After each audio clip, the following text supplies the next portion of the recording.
G'day, Adam Grocke from Johnston Grocke here with Rhiannon. We are here to talk about the finance update. So there's lots happening in the industry at the moment. Rhiannon, we'll first touch on like mind-blowing low rates at the moment, which is phenomenal. So 2.19% variable if you're owner occupied, and 1.99% 3-year fixed, which is if just owner occupied. Phenomenal. 3-year fixed at 1.99. That's just outrageous. I mean, fixed rates at the moment, we are seeing and we are advising a lot more clients to consider fixed rates, especially because rates are so low.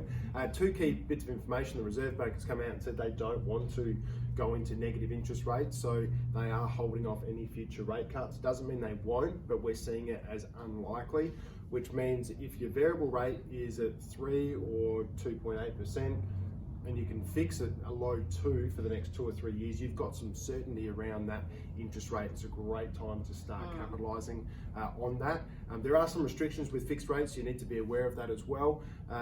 But the reality is, if you're at 3% as a variable and you're locking in for 2 or 3 years at 2.2% as an example, that's going to be 3 interest rate cuts at least to get it down to 2.2%, which means for you to lose money from fixing, the Reserve Bank would have to cut 4 or 5 times from here, which I just can't see happening at the moment.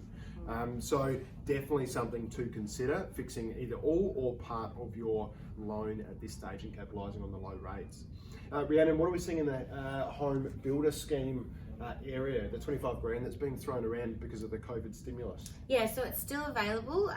It is available if you are you're going to live in the property. You can have lived and bought a property before, so it's available to anyone building or renovating.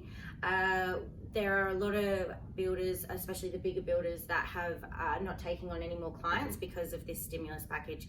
They just can't take any more work, especially to get it done by the cut-off time, the 31st of December.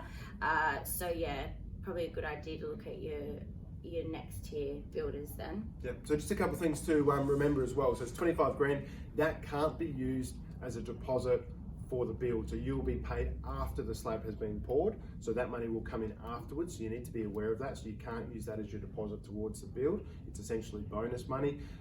Contracts have to be signed by the 31st of December, key date. They won't move on that at this stage. And slabs need to be poured within 90 days or 3 months thereafter. So that's really important. The big builders are full.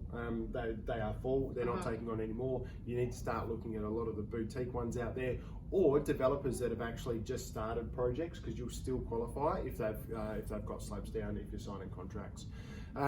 Really interesting out there from a market condition. We're seeing low stock on the market, which is sort of supporting the home rates at the moment. The feedback from a lot of the agents we work with is after the October long weekend, there's going to be a new release of property. So if you are missing out at the moment, you've got 1 or 2 options. One, you've got to pay the most or more in the current environment because there's low stock, or you can hold off until October, and we're expecting more stock to be on the market. If there's more stock, then what you're going to find is there's more options, there's less competition per house, so it's going to get that back into balance, that supply and demand metric, which is really good.